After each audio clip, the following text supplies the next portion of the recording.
All right, so given the possibility that Keenan Allen will be unleashed in 2023 in the Kellen Moore offense, today's draft, who should be unleashed in the upcoming regular season?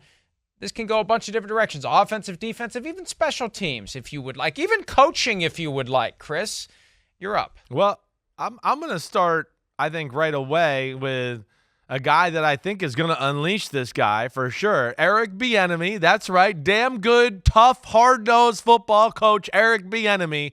Right. Who wants the best from his players, and he knows what it takes to win a Super Bowl and be the best offense in football. Jahan Dotson, right? Their first-round pick from Penn State last year.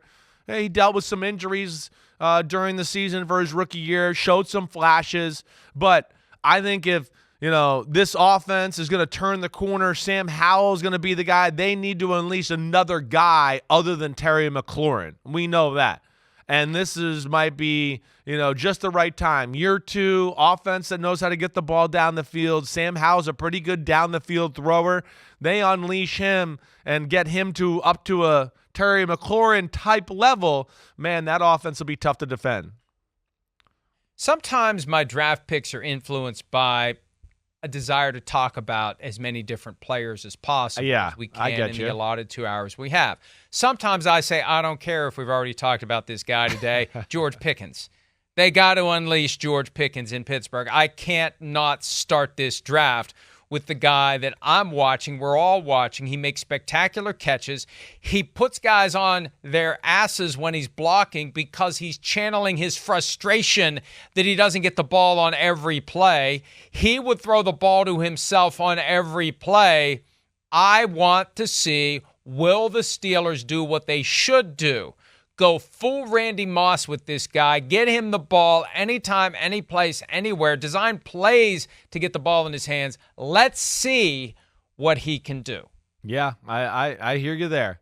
And he's definitely a guy that, it looks like he's got the big-time, if you unleash him, possibilities and potential there. And if Pickett will throw the ball down the field and they can protect him, I'd bet more times than not that'll happen. All right, here's one. They're going to go to a tight endville, right? And it's... I know who you're going with. I know who it is. Yeah, I'm going with Kyle Pitts. I'm going to go with Kyle Pitts. Oh. You had another one? I say this because what did we gotta start using this guy. It can't be 35 catches for a few hundred yards for the freakiest tight end in football. It's time. Unleash the big bastard, okay? That's what I say, and I say that in the most endearing way because, he's a gigantic human being who can run like a wide receiver. And they've yet to really make him the featured guy in that offense. And I'm hoping with Bijan Robinson and that offensive line, they can run the ball. And like Patriots with Gronk back in the day, start getting linebackers to creep up. And boom, there's Kyle Pitts behind him, let alone finding some more ways to split him out and single him up against guys that way. But he needs to be unleashed, especially if they want Bijan to work and Desmond Ridder, first-year starting quarterback, to work. I was reminded of a time early in our relationship together, whenever you would refer to someone as a freak, you had this disclaimer that you felt compelled to add. Right. And I was like, why do you feel compelled? It's not like freak is pejorative. Because Bleacher Report was way too crazy. I know. Yeah. I know. But they were freaks when it came to using the term freak. Right. But when you do call someone a bastard, it probably is a good idea to throw in that explanation. Yes, I know. That one definitely needs it. Not a word that's typically used in a positive connotation. All right. I'm going to go to a team we've already talked about today and a guy that doesn't get much buzz, although maybe he should. If you want to get the most out of a rookie quarterback in C.J. Stroud, how about unleashing running back Damien Pierce and use him and run the ball, commit to the run, use him in different ways. He caught the ball 30 times last year for 165 yards to complement his 939 rushing yards, missed 4 games due to injury, or would have had over 1,000 easily and may have been the offensive rookie of the year. Who knows? Use Damien Pierce, unleash Damien Pierce. It'll take pressure off of C.J. Stroud and make it easier for him to make the adjustment to the NFL. Yeah, I hear that. He was a lot of fun to watch, right? That damn bowling ball. He's explosive. All they had last year. He was all they had. I mean, yes, and a bowling ball in a good way. I mean, just want to make sure that's clear, right? But yes, I mean, he can make you miss in space. He's got a little more speed than you think for a big, thick, powerful running back that way. So I like that pick a lot. And yeah, with that offense, Shanahan's scheme, you would certainly think that he's a guy to say watch out for this year in that offense. All right. I got like 2 pass rushers on my list here that I want to get into. And I think the one I'm going to pick here is Josh Usui for the New England Patriots. Usui is the most talented pass rusher on the New England Patriots. He didn't even play a lot in each game. He was kind of a situational guy and still had 11.5 sacks last year.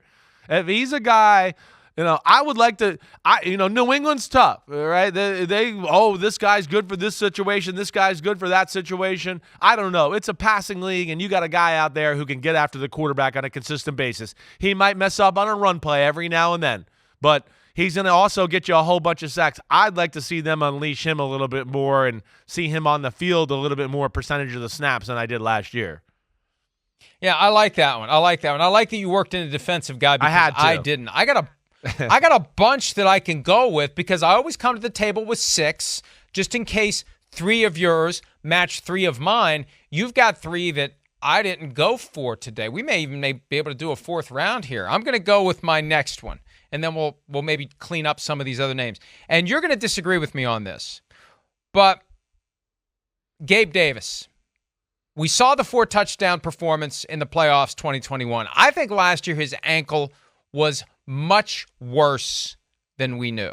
And that impaired his ability to develop into the true complement to Stephon Diggs. Diggs had some high praise for Gabe Davis earlier in camp, that if I wasn't here, he'd be the number 1 guy, and he's going to break out this year, and this is the year to break out. It's the 4th year and final year of his rookie contract. But we talk all the time about the Bills. Who's going to step up? Who's going to step up? And now they've got Dalton Kincaid to go along with Dawson Knox at tight end. Maybe that gives Gabe Davis even more breathing room as everyone's trying to take Stephon Diggs away. But whether it's Davis stepping up or Ken Dorsey, the offensive coordinator, getting him the ball, this is the year for Davis to have the kind of season that lifts the offense and addresses some of the concerns that you've had, Chris, ever since Josh Allen became the guy. What are they putting around him? Maybe a healthy Gabe Davis is the thing that will make the difference for the Bills. I hope you're right. I do. Because, that he needs to be unleashed or take his game to the next level. Whatever you want to say or phrase you want to do it needs to have a more steady presence within that offense if the Bills want to go to the Super Bowl and win it, right? And to piggyback off that, one of the guys, I was going to pick this guy next but for why we're on the subject, I'll just throw it out there, right? Is James? Go ahead. We're going to do another round. All right. James Cook was a guy I looked at, right? James Cook, I looked at him and went, he needs to be unleashed this year. He needs to be a guy that rushes for 1,000 yards and has a few hundred yards receiving the football and becomes a dangerous guy in that category. To the point you made about Gabe Davis, they need another element. There's got to be that. I think they thought that might happen a little more quickly with James Cook last year. And I think when I was up there in training camp, there was a lot of excitement about him. I think they thought he was going to contribute a little more early in the season. He didn't quite get his feet under him. He started to come along as the season progressed, but I still don't think to the capabilities they were hoping. So hopefully he's more comfortable and he can become a real threat out of the backfield for Buffalo. I feel like they never fully commit to the running game. They never fully commit to a running back because Josh Allen is the guy that is there to save the day. And when all else fails, we're going to rely on Josh, not on anybody else to make it happen. Okay, next one for me, Calvin Ridley. And I think he will be unleashed. I don't think it should be. I don't think it could be. I think it will be. He's in the starting lineup along with Zay Jones and Christian Kirk. That's not a surprise, but it shows that the boxes are being checked and he's moving in position to just go off this year. And I just have a weird feeling. You know, when you throw in that extra motivation to come back and right the wrongs from that gambling suspension, whether he wasn't properly informed or whether he just defied the rules, he's got a lot to rectify, and he's ready to do it. He said recently he wants to get his name back. He wants to get his reputation back. There's one way to do it. Go out there and ball out with Trevor Lawrence, and I think he will. And I think that the defenses may be inclined to just take a wait-and-see approach. And they got enough guys to deal with between Travis Etienne and Evan Ingram and Jones and Kirk. Like, you can't cover all those guys. And it may be an opportunity for Ridley to have the biggest year of his career. Yeah, I hear you there. And with that offense and the way the quarterback looked, and, you know, they don't really have that kind of guy. You know, the rest of the group, Christian Kirk is really good and all that. But, yeah, this has got a guy that's got, like, superstar, could lead the NFL in receiving type talent. They unleash him. He's healthy, ready to go. Yeah, watch out for the Jacksonville Jaguars. Got any others that were on your list? Yeah, I do. You know, Jalen Phillips. Jalen Phillips, they had another defensive guy, right? Last year, they didn't play him in all situations all the time. You know, they had traded for Bradley Chubb. They have Emmanuel Ogbah, who kind of plays some end of the line of scrimmage. And because of that, Jalen Phillips wasn't on the field as much as he should been. And you heard me say, towards the end of the year, there was no doubt he was the best pass rusher on the Miami Dolphins. He has got the type of talent to lead the NFL in sacks and be a double-digit sack leader year in and year out. That type of guy. So, yeah, I just unleash him. Keep him on the field this year. You know, don't be so situational. I think he's going to be ready to take that next step. And with him and a healthy Chubb, that's a damn good duo they got in Miami. And Vic Fangio, the new defensive coordinator, probably smart enough to know to take full advantage of the best players that he has at his disposal. When you said earlier tight end, I thought you were going to Big Blue, Darren Waller. Yeah, I thought about it. He's on my list. Yeah. When you consider what they haven't had at the pass-catching positions last year, what they didn't have, and you throw Darren Waller in there, holy crap. I think he could quite possibly have the biggest season of any tight end, except maybe Travis Kelce in 2023. But even then, I mean, he becomes the security blanket. He becomes the third down option. He becomes the guy that Daniel Jones is going to be looking for repeatedly as Jones tries to justify his contract and the Giants try to go next level offensively. And Brian Daboll is going to come up with some ways, I think, to use Darren Waller and get the most out of his skills. Yeah, he knows how to use the tight end. Coming from New England, Daboll, he gets that. And Darren Waller is, I mean, freak of freaks, right? Anybody I've ever talked to, whether it goes to John Gruden and his staff with the Raiders, whether it goes to Josh McDaniels and his staff with the Raiders, and here with the Giants, there's always awe and amazement. It's about the health. Can he stay healthy? Can that knee stay right? Because when he does, phrases like, he's the best tight end I've ever seen in my life get thrown out to me, right? That's the kind of things I've heard from all three coaching staffs. I've never seen a tight end move like this. I've never seen a tight end run routes like this. And if they get him going with Saquon, yeah, watch out. The G-Men will be beating your Vikings in the wild card round once again.